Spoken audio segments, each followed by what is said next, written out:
Hi everyone, thank you for tuning in. Today I'm going to make a Scepter style fall bouquet, and I'm using some mauve colored chrysanthemums, cream colored roses. I also raided the stash of his and hers at Hobby Lobby in the wedding department, and I got some of this artificial baby's breath and these beautiful gold leaves that I'm in love with. I'm also going to add a little bit of some Dusty Miller. Once I clean up all my stems, I see that there's some that are really short, so I'm going to elongate the stem using a medium gauge wire. And today I have a brown colored wax floral tape. So just covering up my mechanics using that brown colored floral tape there. And I'll put a link in the descriptions leading you to Amazon, where you can find that on Amazon, also for the wires as well. As an Amazon associate, I do earn off of eligible purchases. Just got to throw that in there. So I'm also doing some ribbon loops, and here's a nifty trick. If you double over your ribbon and then just cut diagonally, you get a perfect V in the tails there. So I just did a couple of ribbon loops, tied it off of the wire. I'm covering up my mechanics again so the wire doesn't poke anyone, because that would be terrible to make somebody bleed on a wedding day. And so I'm making a Scepter style bouquet. So what does that mean? Well, for the top of it, I'm going to make the shape of more of like a cone. And then I'm going to leave the stems really long, just longer than normal.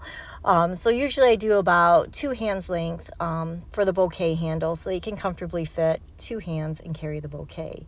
However, I always think a Scepter style is about 3 to 4 hands length, depending on how dramatic you want it to look. In a Scepter style bouquet, I always picture as more of a one-handed bouquet. So if your bridesmaids are meeting up with the groomsmen, as they walk down the aisle, they're going to have one arm linked into the groomsmen, and then they could have one hand holding the Scepter style bouquet.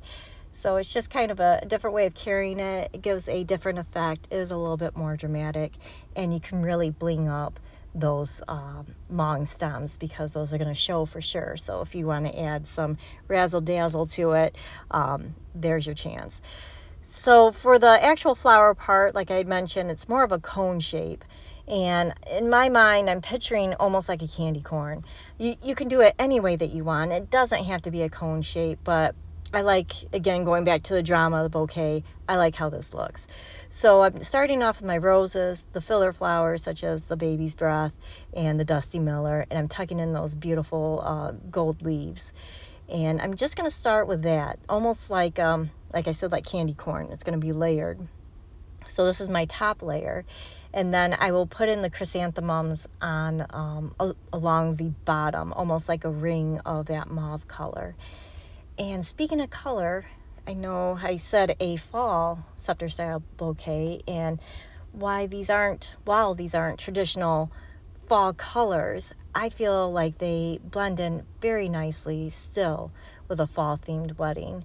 And I'll do a little photo montage as soon as I put together this bouquet and show you different colors that it goes nicely with. So it doesn't, when you say fall bouquet, it doesn't have to be your traditional orange, red, brown. It can be like a muted version of it. Adding the gold in there really helps too. So it, you don't have to follow the stereotypical colors. So I've got my bouquet here, and I am tying off the stems on occasion with the wax floral tape, because those gold leaves, as beautiful and as fun as they are to work with, my goodness, they just have a mind of their own. So they kept twisting on me, similar to like a calla lily. So I had to tie them off periodically. Now I'm adding these chrysanthemums along the bottom, and I do have to say, chrysanthemums are a very hard flower to work with in a wedding bouquet.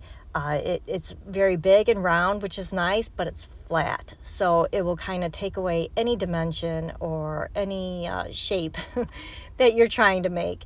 So I have the silk flowers that I was able to bend the chrysanthemums so it was facing up, and all that we saw was the side of it. So we just have that touch of color along the bottom, which is what I was hoping for. But keep that in mind if you're using fresh flowers. Chrysanthemums are pretty hard to work with in bridal bouquets.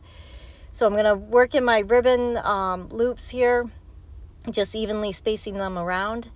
And then, of course, lots of fluffing because everything moves on you. But I'll tie that off and then wrap up the stem of the wax floral tape and also ribbon. So here's some colors that it goes along nicely with. I guess the last two aren't really fall, but just thought I'd give you an idea. And there you go. And you can really bling up that long handle scepter style bouquet. And whew, we made it to the end. Feel free to visit me online at orlandorose.com. Please like and subscribe, all that good stuff. Comment if you have any comments. I would love to hear them. Thank you so much for tuning in.